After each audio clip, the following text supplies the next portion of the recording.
In my recent interviews with Tim Wood and David Stockman, both warned that we're nearing a major reset, something much bigger than a simple correction. And if you've been watching the markets this week especially, the volatility, the headlines, the chaos, you've seen and you've felt it. If that leaves you feeling uneasy or unsure of what to do next, you're not alone. That's one of the reasons I encourage you to speak with someone at ITM Trading. These are people that I trust and work with closely, and their focus is helping you understand how to protect your wealth, your future, and your family.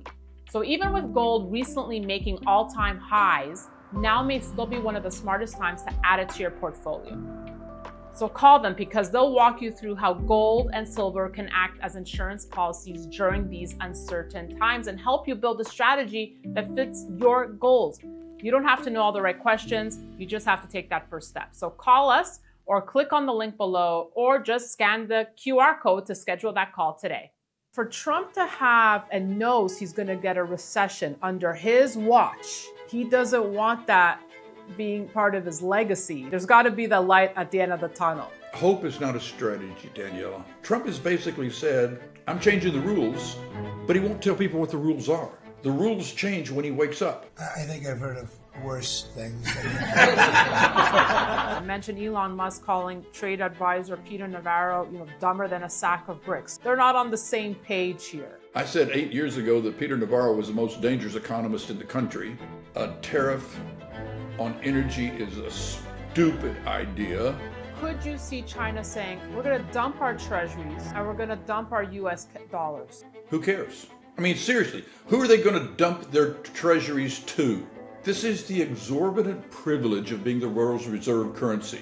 It's one of the things I think Trump is putting in danger. Big breath.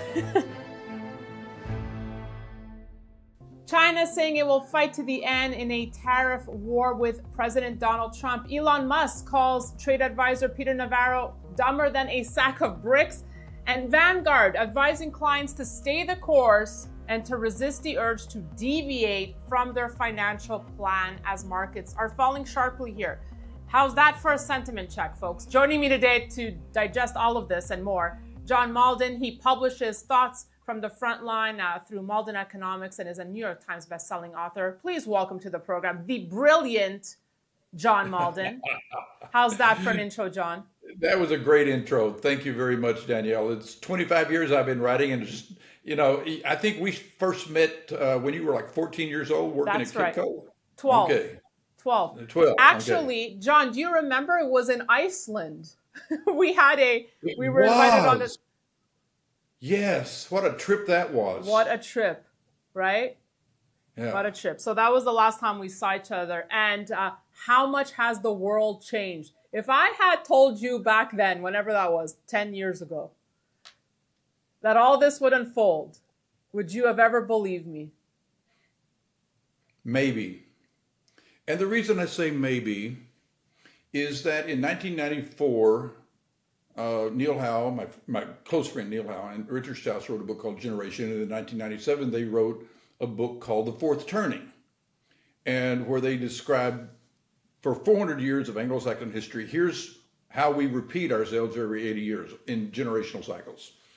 And they were saying sometime in the late 20s, early 30s, we're going to see something like what we're seeing now, a generational change. World War II, the Depression of World War II, Civil War, the Revolutionary War, the whole Cromwell thing in England. It just goes back. And we repeat these cycles. So when you were saying there's going to be significant change, I could have believed it. I might not have believed what you told me at the time, but I would agree with that we're going to see change. That's a book I'm writing right now. I'm looking at 4 or 5 different ways people talk about generations in history when they're looking back. And they all point to kind of a crisis coming up at the end of this decade. And it's not that Trump is the cause, okay? I mean, there were some people who would say, no, Trump's just the accelerant. This is a social mindset of people becoming frustrated for one reason or another and looking for change. And so that's why we're going back and forth and back and forth. And I'm I'm reminded of, I think it was Queen Victoria or Queen Victoria was saying, with her council, or her chamber, so, gentlemen, we have to have change. And Salisbury said, change, ma'am, change? Aren't things bad enough? And Aren't things bad enough? so sometimes you have to be careful when you're asking for change, which is what we're having right now. So and that'll lead us into some of the questions that you sent me. Yeah, well, we're talking points, and I mentioned the first one here, China, the latest coming up from there, and who knows by the time this airs Friday, John, what will happen with the negotiations. But right now, they want to fight to the end. What do you think happens here? Does China win? Does Trump win? Here's the problem that we have. We are no more than 25% at best of China's exports to the world. And in most markets, in most niches, we're 10 to 15%. So can they get along without us? Yes. Do they need us? Absolutely. China's problem is that they've lost the trust of the world. Their foreign direct investment has dropped from 80 billion back in 22 to zero today.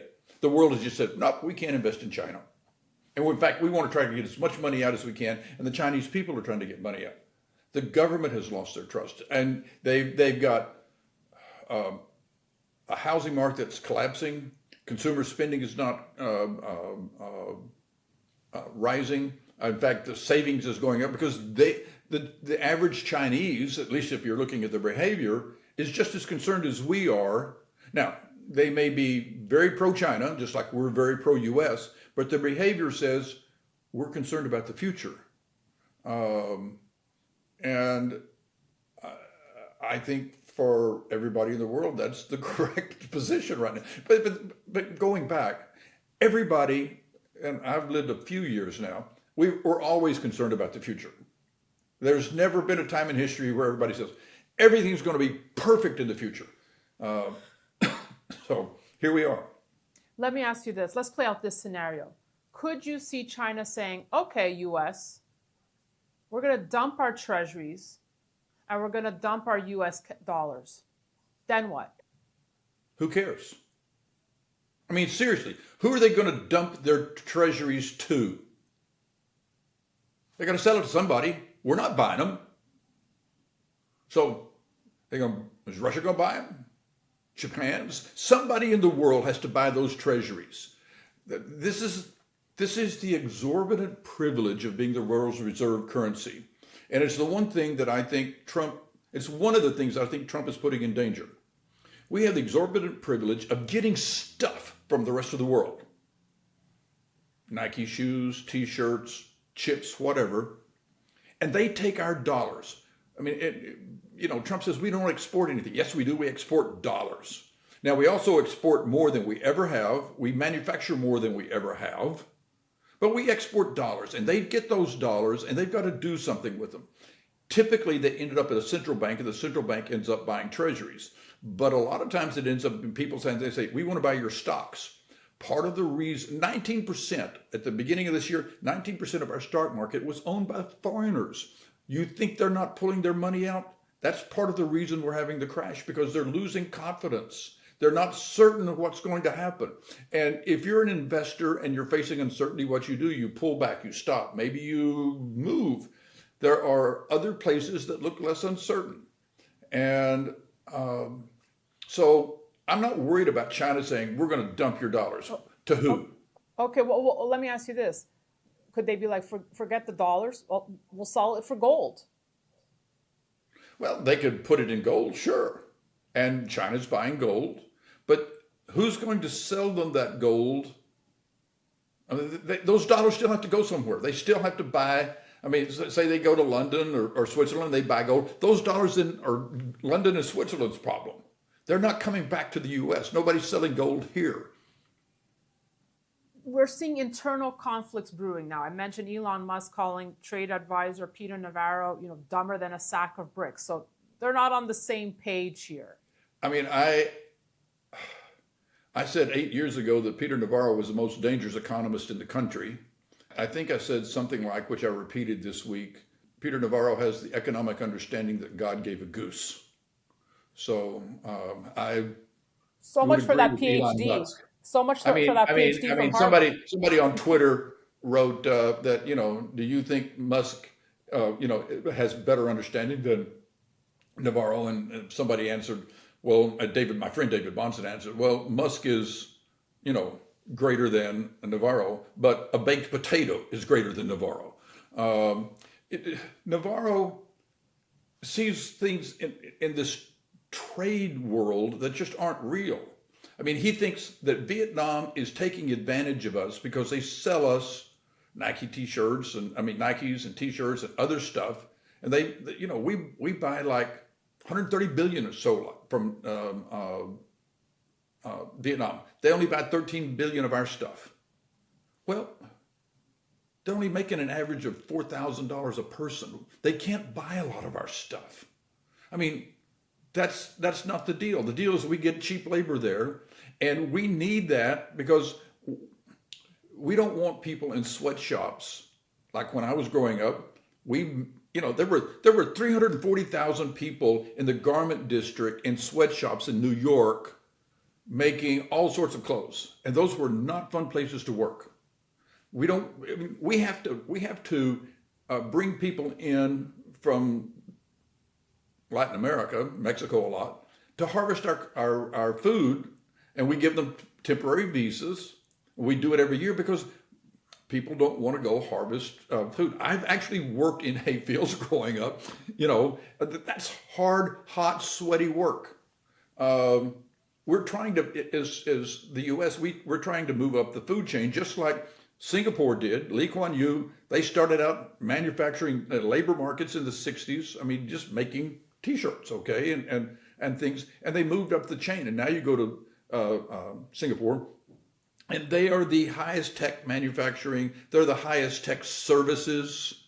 I mean, they're a shipping powerhouse. They've moved up the food chain, which is what all countries want to do.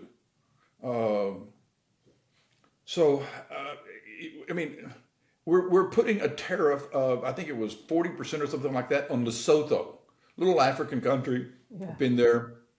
They make $1,000 a year. I don't know. They can't buy our stuff. And we want to put a tariff on the few things they sell. I mean, they're not our market. Now, do I think that we should be approaching China differently? Yes, China's a different case. China has not fair. Vietnam's pretty open to us. Their tariffs are minimal. Okay, they could go to zero tariffs and it wouldn't make any difference. It literally wouldn't make any difference how much they buy. Okay. So you think China's justified? And they have a mercantilist policy, a protectionist policy, and that's a problem. But 90% of the countries, 95% of the countries on Trump's wall of doom, those countries aren't cheating us. What about the European countries? Europe, there's two problems, and with Europe. Number one, they've lived and I think Trump is right on this. They've lived under our umbrella and they've taken advantage of our defense. And the deal was with NATO, they were going to put X percent in, 2%, 3%, and they haven't done that. And the U.S. taxpayers stepped up, and the Europeans get much greater social benefits than our country does. It's not really fair. They need to step up. And Trump tried to get them to do it the last time. They didn't pay any attention. So, okay, now let's see if we can get your attention. That's correct. Now, if they went to zero tariffs on American cars, Europeans aren't going to buy many American cars. I'm assuming you've been to Europe a few times, Danielle. I am Italian, John. Huh? I am Italian, John. And when you Canadian. go to Italian, you don't see many big cars. No. The gasoline is expensive, and the parking spots are small.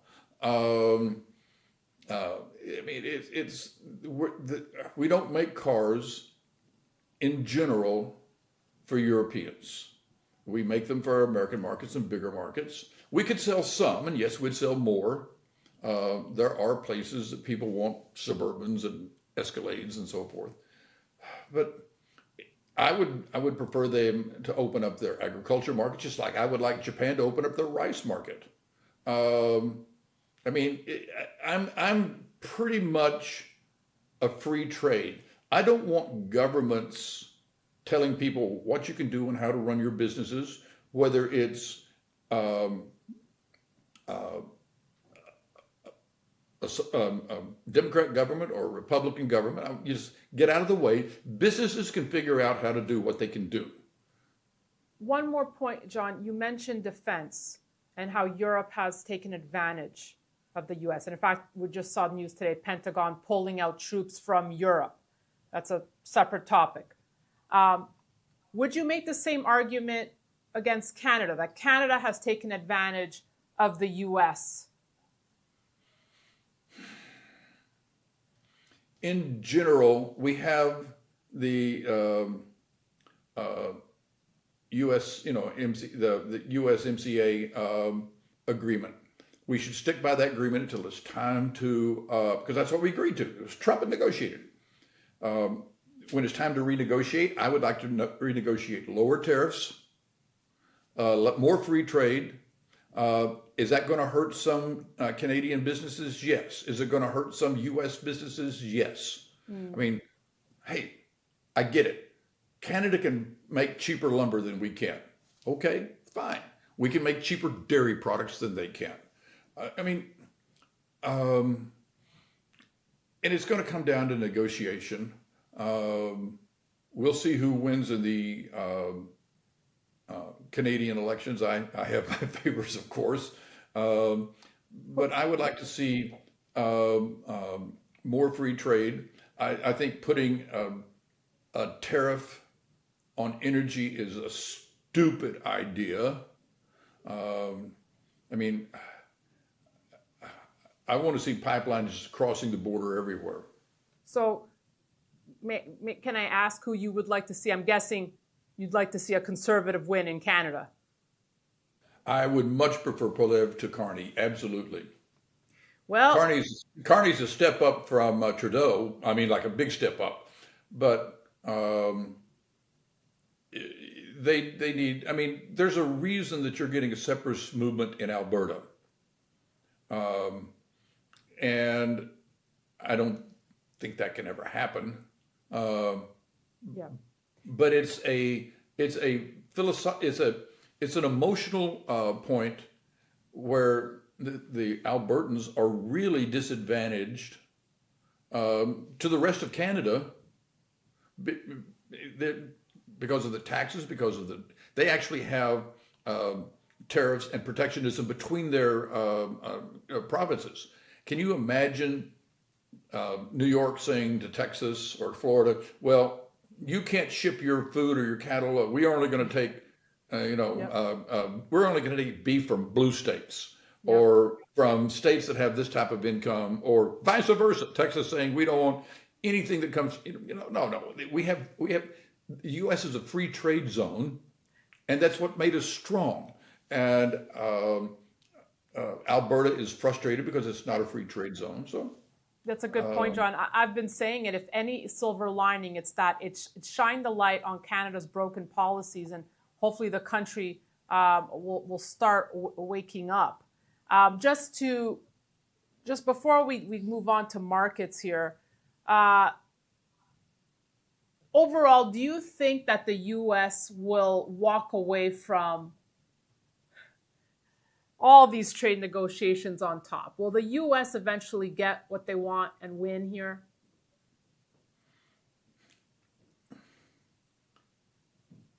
Hope is not a strategy, Daniela. I hope it does. Okay, but that's not a strategy. Are we going to get what we want in every case? No. Will we get some of what we want? Yes. I mean, some countries, if you're Argentina or Vietnam, you say, fine, thank you, whatever you want. If you're China, if you're Europe, if you're Canada, no. They're going to want to negotiate, and they feel they have the ability to do so, and they will. I mean, would I like to see a free trade zone with Europe and Canada? Absolutely. Do I want to take European policies that have strangled their companies and put them into the U.S.? No, I don't. I mean, Europe has a problem. They're not growing. And, they had a commission and they said, well, gee, guys, it's Brussels and the regulations that we have, and we need to change that. But they don't want to change the regulations because much of it's protectionist. The French farmers want their subsidies. The German auto manufacturers want their subsidies. I mean, I had it in my letter last week. Let me do a 5-second plug. My letter is at Mauldin Economics. It's free. I've been writing it for 25 years. Just go to it, put your name in, become one of my 1 million closest friends. That's my plug is over now, Daniela. I put a graph in, I think I did, last week that showed German manufacturing jobs. Mm-hmm. Germany is exporting more than it's ever done. I mean, it's like monster compared to the U.S. in terms of percentage of its GDP. Yep. Their manufacturing jobs since 1950 have been going from the upper left to the lower right. They are losing manufacturing jobs every year. Why is that? Because just like the U.S., we're using more technology to make stuff. People keep talking about China stole our jobs. No, they didn't. Technology did. And they didn't steal jobs. They made us more efficient. I mean, nobody, in 1800, 80% of the people worked on farms. Today, we produce massive amounts more food with 1 to 2%. Nobody wants to go back to everybody working on the farm. We've become more efficient. We've used technology. We're producing more cars than we ever have, better cars. I was talking with a friend of mine and we were laughing about how our cars in the 1960s, we started thinking about having to trade them in or buy new ones when the car hit 60,000 miles because it started having problems. Today's cars just are getting broken in, barely. The tires last 60,000 miles. I mean, the cars, everything's improved. And it's going to continue to improve. I'm an optimist about the future, not so much about governments, but I'm an optimist about the future and humanity. We're going to have to learn to adjust. In 10 years, you're going to be buying a robot for roughly what you're buying, a $30,000 robot, $300 a month, that will be able to do all your housework and your yard work. Or if you're a business, you can get them making stuff and manufacturing all the little stuff. I mean, and they'll be AI driven. I mean, that's going to be a change. It's going to be a real change. And we went from the factory to the farm over 5 or 6 generations. I mean, from the farm to the factory over 5 generations. Now we're going to do it in like half a generation. That's really screaming fast. So we're going to have to do a lot of adaptation. And those of us who are free market, everybody should stand up for themselves, individuals. We're going to have to recognize that there are people that are going to get left behind because we haven't educated people enough. The jobs may or may not be there. Things are going to be changing. We're going to have to figure out this, we're all in this together boat. And don't ask me how that's going to look because we're not there yet. But we're going to have to change our view of how government is involved and how things work. John, you have me thinking. It is not a pleasant conversation for a conservative, quasi-libertarian like me to be having. but it's the truth. It makes me think, yeah, maybe we're definitely more efficient, but maybe living on the farm, those were just better times and days. You never were on a farm, Daniela. I can tell you. That's No, that's I'm not. hard. I know from stories of my parents um, who Yeah. were born right after, at the end of World War II in Italy. You, I know it was not, these were not easy times. No, they weren't No, easy right, times, and there are up and downs, and just like there is in any business, and you're subject to the weather. One of the things that all economists can agree on is we're subject to incentives, and what we have to recognize is we have to make sure that uh, people have the right incentives to work, businesses have the right incentives, and one of the things they're going to do is their incentive is to make their life better. That's what we want. We want to make the lives of our children better. right. Um, I mean, there's lots of things that, I mean, I'll just give you an example. My 39-year-old twin daughter, we adopted her, and she had open heart surgery last week in Tulsa, double bypass. It's a genetic Wow. thing. And the technology that they had her on was, I mean, you walk into the hospital room, it was, literally 8 computers were feeding into her from different things. And they said yesterday that there were 12 little, and the technology was fabulous. Saved her life. Doctor had said after it got into her heart, if she wouldn't have lasted another month. And Wow. it's just a genetic.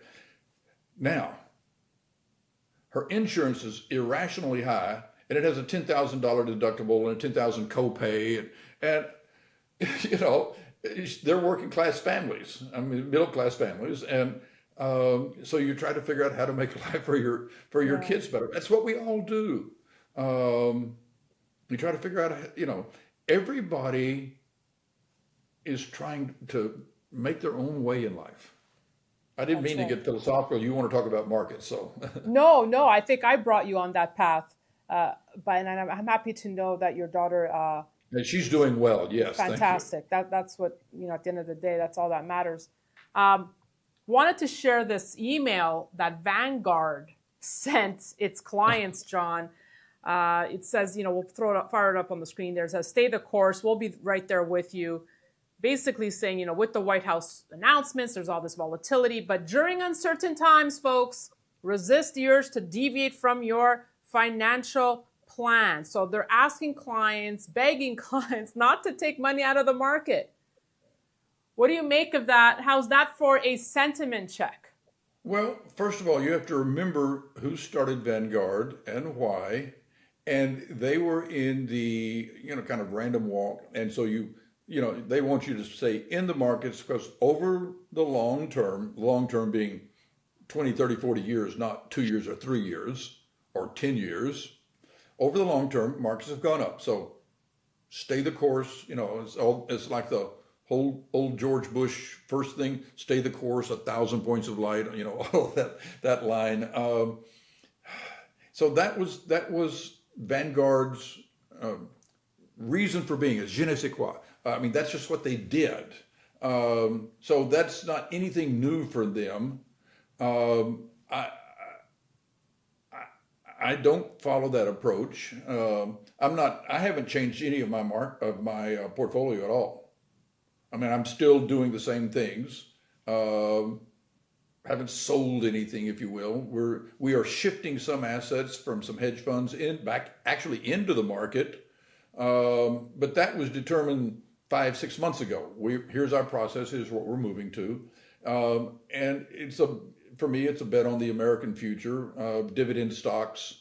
I still have a lot of alternatives. I still have my gold. It's still sitting in the vault. It hasn't Well, I moved. was going to ask you, But I was can buying you it. I was buying share? it in the early 2000s, and so I'm very happy with it. And I've got a lot of capital gains. But my hope is those capital gains go away. I hope gold goes to zero, because that means everything else worked, and I can give those coins to my kids to play checkers with. Now, I don't think that's what's going to happen. Unfortunately, I think my gold is going to continue to go up because I think the world is going to become less certain. But there may come a time, if there comes a time when I sell my gold, one of two things will happen. Either John Mauldin has personally had some problems and he needs to sell his gold, or the world has really gotten perfect and gold is not a point. I think the former is more likely than the latter. Though we try to do everything we can to, predict Not the future sell, and not save sell and your so forth. gold. Can you share a little bit more of what you're long stocks then, John? You don't look at Well, this and escape. um, You don't dance close to the door, as someone said to me earlier this week. I made a living, and a good one, in the late 90s and early 2000s timing the market, because there were certain ways you could look at European markets to the US markets, and you really could time the market. There are other ways, long-term moving average, you can time the market.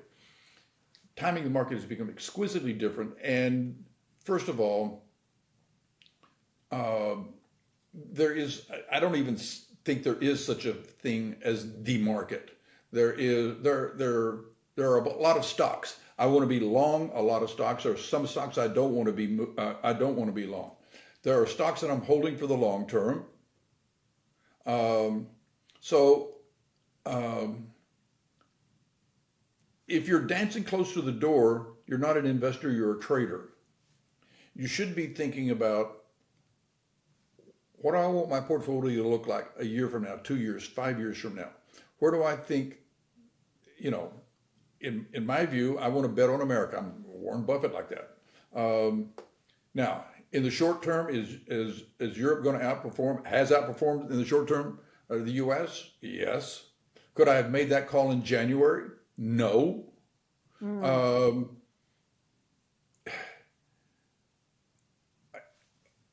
There, rather than letting your emotions or this is what I think is going to happen, and there's some people, by the way, that are very good macro traders. There's some brilliant macro traders. I'm going to tell 99.5% of your listeners that they are not. You're just not Stan Druckenmiller. Neither am I. I'm not. I'm not Leon Cooperman. I'm not one of those guys. Okay. And I mean, I've got a lot of the same data they have. They think differently. Interesting. So Yeah. I'm trying to think longer term. What do I believe is the world in 2035 is going to look like? We're going to be buying food. We're going to be buying medicines. We're going to need housing. We're going to need clothing. We're going to need all the things that we need today. We're still going to want to be family. We're still going to want to travel. I mean, I want businesses that have repeatable mechanism, good times and bad times, and they pay me a dividend and a healthy dividend to own their stock. And if their stock goes up too much and their dividend falls, I'm not buying any more of it. Maybe I'll sell it because their stock has gone up. It's giving me 5 or 10 years worth of dividends in 1 year. And I find another stock. I want to be in alternatives that don't care what the market does. I want a lot of private credit. I want macro. There's certain types of hedge funds I want. There's certain times I don't want. There are ways to find to reduce your volatility, to find peace of mind. My market's down 20%. My portfolio that I'm going into down 5, maybe. I literally don't check it, so I don't know. You mentioned Warren Buffett, and his decision now to sit on $300 billion in cash, obviously paying off while other billionaires were wiped out. I mean, does this just solidify his status as the greatest investor of all time? When you're speaking about they just think different, right? If you look at when he builds cash up, it's generally when he thinks there's a buying opportunity coming. Because their company generates a lot of cash. He's just not seeing a lot of things as a value investor that he wants to buy. Now, he has a problem, and it's called size. I mean, you're sitting on $300 billion of cash. you got to put 30 billion into something to make it a meaningful number of your cash. For me, I can put 30,000 into something and that becomes meaningful. If you and I can invest 30,000 and it gets sucked up. Wait, 30 billion is harder to do. He's got a size problem. But nonetheless, there are going to be some phenomenal buys out there and will be. I mean, look at all the great new companies that are coming up. There's a lot of entrepreneurship, a lot of value being created everywhere.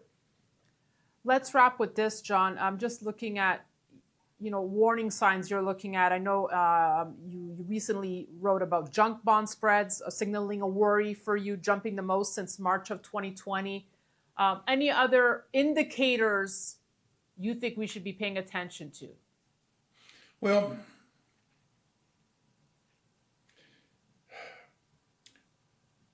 I believe that we're going to see the first quarter coming in at what I would call a statistical recession. Mm-hmm.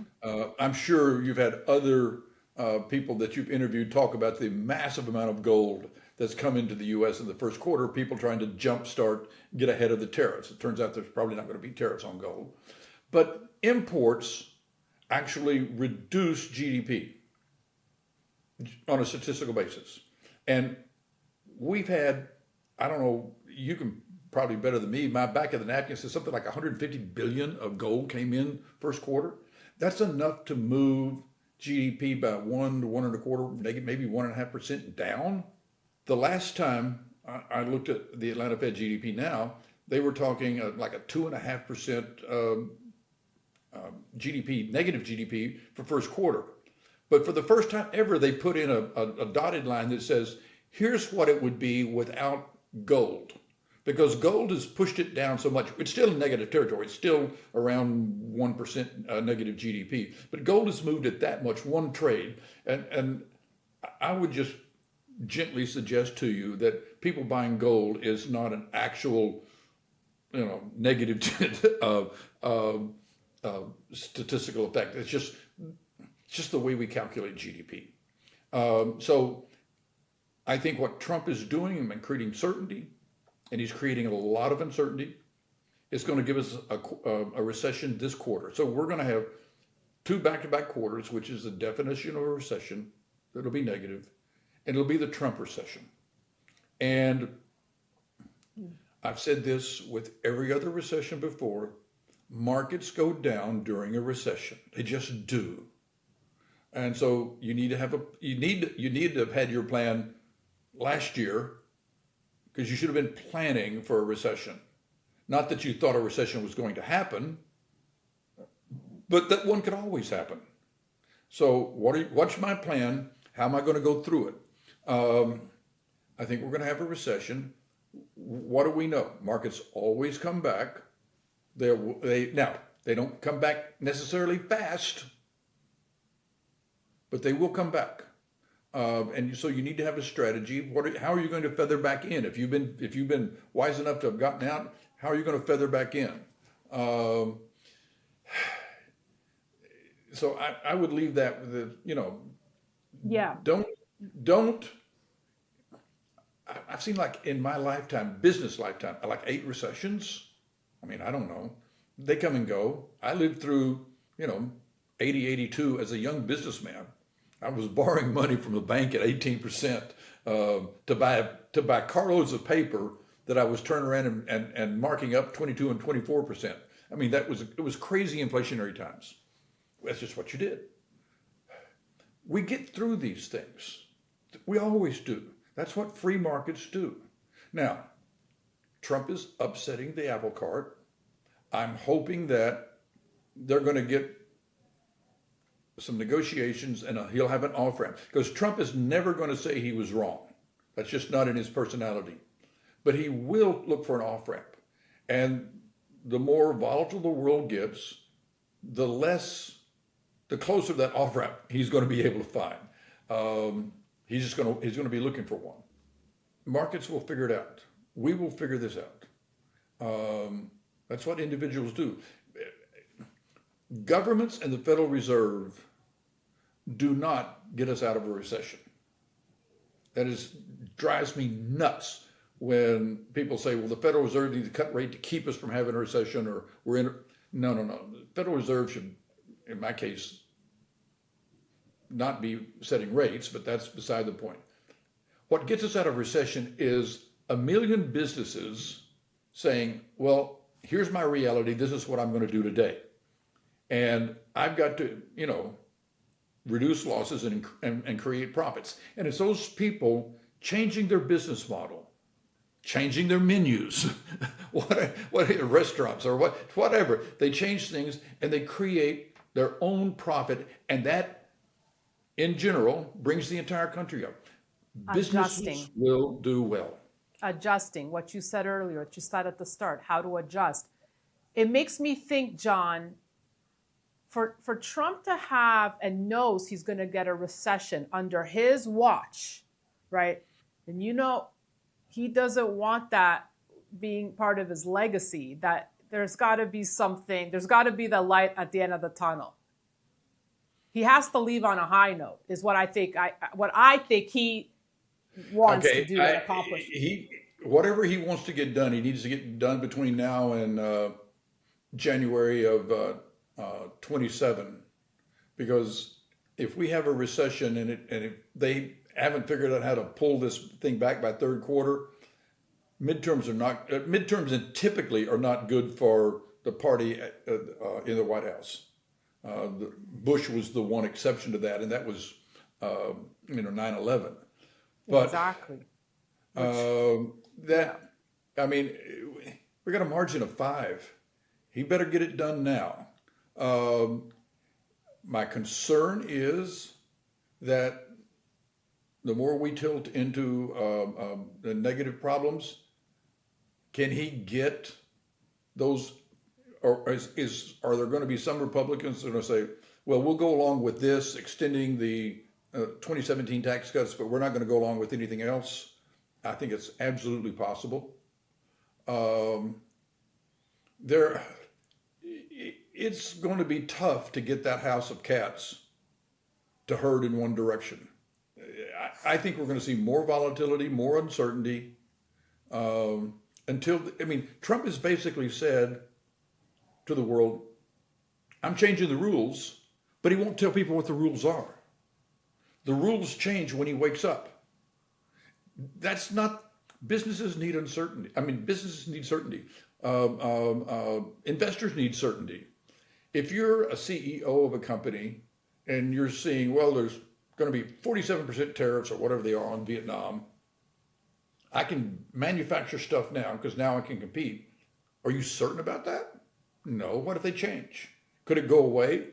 I'm not going to put a shovel in the ground for 6 months or 9 months or a year till I'm certain of what the future is going to look like.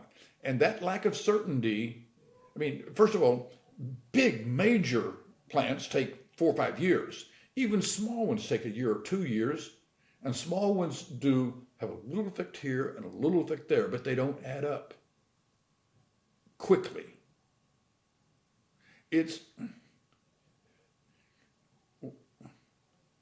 We talk about recessions like it's the end of the world. Daniela, have you ever had a time in your life where your income from one year to the next went down by 3%? Absolutely. Okay. Was it the end of the world? Nope. Okay. It was tough. Did you figure out what you were going to do next year? I figured it out. And you come back bigger and better. Okay. But the point is that, let's say we have a deep recession, 3%. That's terrible. It's epic proportions. It's 3%. Okay. We figure it out. That's what we do. And it sounds terrible. We've made it into this nasty thing. And by the way, they're not fun. I got 8 kids, and one of them called me yesterday that his company's cutting back on his hours, and he just had another kid. Oh, he's got fewer hours, and his healthcare costs are rising because he's got cancer. It's now in remission. another one's watching some of the bids from the companies they're working with go away. Recessions are uncomfortable and they affect people, and I am not making light of them at all. But I don't want to despair. I don't want to panic. Deep breath. What am I going to do to get myself and then my family and then my friends, and then big on my mind every Friday morning is, what am I going to do to get my readers through? That's what I focus on that for 25 years. Big breath. Yeah, that was fun. We got to do this more often. Of course. John Mauldin, the brilliant John Mauldin. I am sending positive thoughts and prayers to your family. 8 kids, John. God bless. Oh, yeah. Well, that's why I'm still 75 years old and working. But I still They got keep kids you young. and 9 grandkids. And optimistic enough that I'm launching a brand new business with my a doctor partner. We're launching what we hope will be in 4 or 5 years, 40 or 50 longevity clinics around the country. Fantastic. Helping people live longer. That optimistic thing in me it's there. It's a wonderful, wonderful character trait, John. Yeah. You can read John Mauldin Economics, right, John? Give Mauldin that plug Economics, for us. The letters Thoughts from the Frontline. Just click on it. When you click on Thoughts from the Frontline, we will give you an opportunity to put your email address in. There you it's go. free, and you'll be one of my 1 million closest friends. I'll be there every Saturday morning in your inbox. Wow. John, let's not wait 10 years or an Iceland trip to do this again. Now that we've reconnected, we'll be seeing more of each other. You've got my email and phone now, so we're together. There we go. Yay, awesome. And thank you all for watching. We'll have more great content coming your way. Sign up at the Daniela Cambone Show at danielacambone.com and subscribe to our YouTube channel. That's it for me. Thanks for watching.